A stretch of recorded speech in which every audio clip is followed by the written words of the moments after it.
Hello, this is the first RCAC talks of this academic year, and we are here with a new theme and a new format. I'm Nilgün, one of the fellows of this year. I am the BIA RCAC Fellow in Cultural Heritage Management, and we are at the RCAC John Garstang's exhibition Footprints Across Anatolia. And I'm a conservation architect, and I'm very pleased to be here with Alan Greaves, the curator of the exhibition. And I'd like to hear more about what you would, if possible, if you can present yourself and what the exhibition is all about. Of course. Hi, I'm Alan Greaves. I'm a former senior fellow of the RCAC here in Istanbul. I had the pleasure of being here a couple of years ago. And whilst I was here, one of the things I was working on was to develop the concept for this photographic exhibition here in the RCAC exhibition space. It's about John Garstang. He was a British archaeologist. He was the professor of archaeology at Liverpool University, and he founded the Department of Archaeology in 1904. So it's the oldest department of archaeology in England. And I'm now the head of department there, so I have the pleasure of following in his footsteps.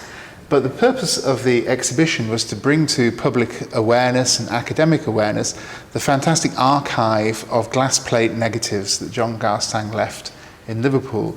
We've had all these digitized. There's about 900 photographs from Turkey and thousands from Egypt and Sudan, where he also worked.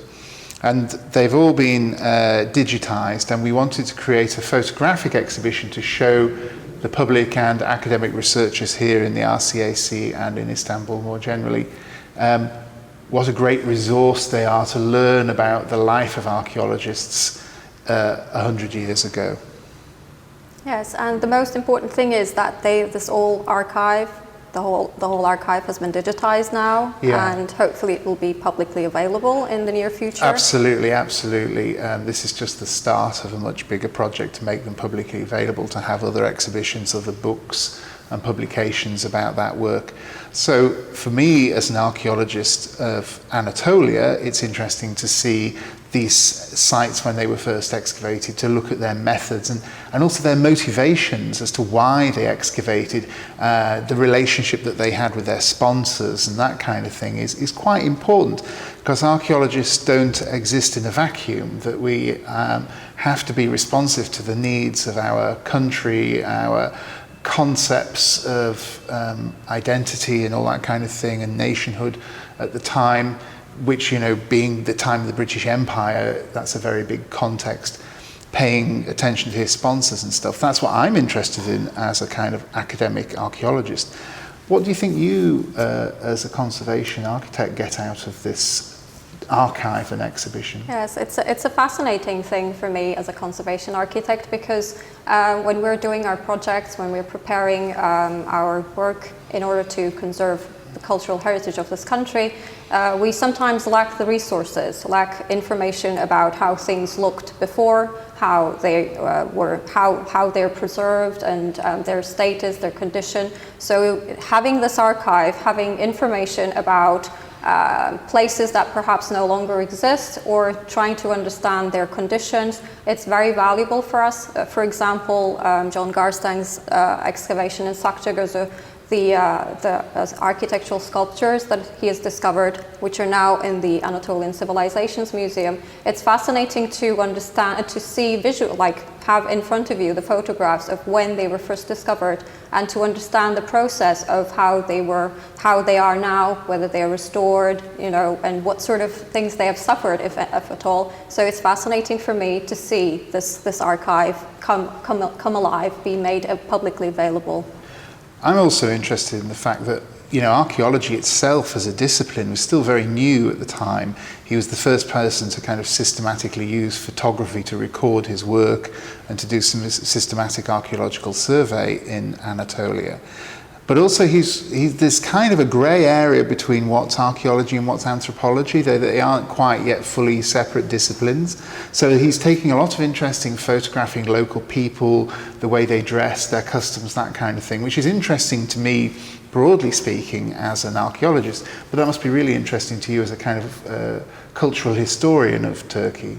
Yes, definitely. I mean, there are so many interesting photographs here. You see a lot of people dressed in their local, clothes and headgear. So I'm sure it will be amazing for many other people who are researching. I don't know, like anything from jewelry to dresses or different cultures.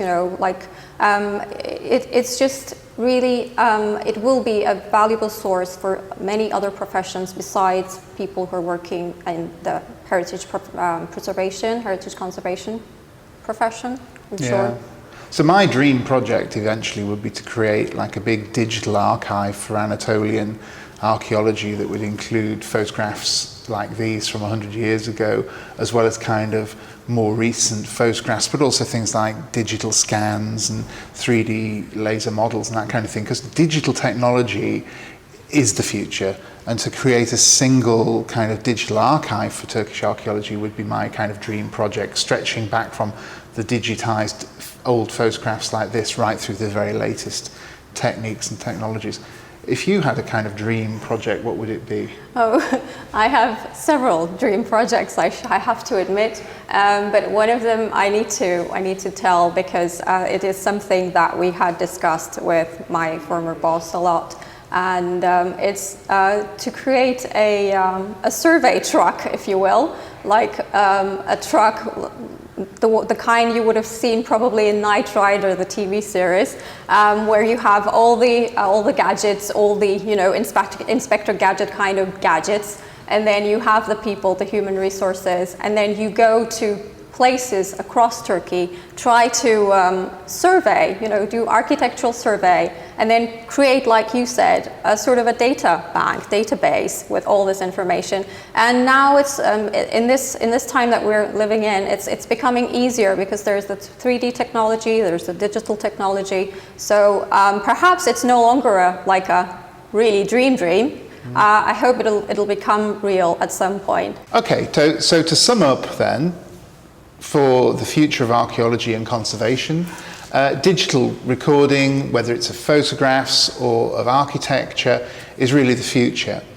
But I feel, and I'm sure you agree, that actually we also need to be looking at education. It's not just about recording digitally what exists or what existed, but also educating people about the value of their heritage. So projects that I've worked on in Turkey, we've often engaged with school children or villagers to make them appreciate the value of the heritage that they have in their community so that they can work towards conserving it in the future and protecting it from looting and things like that by knowing the value of what they have.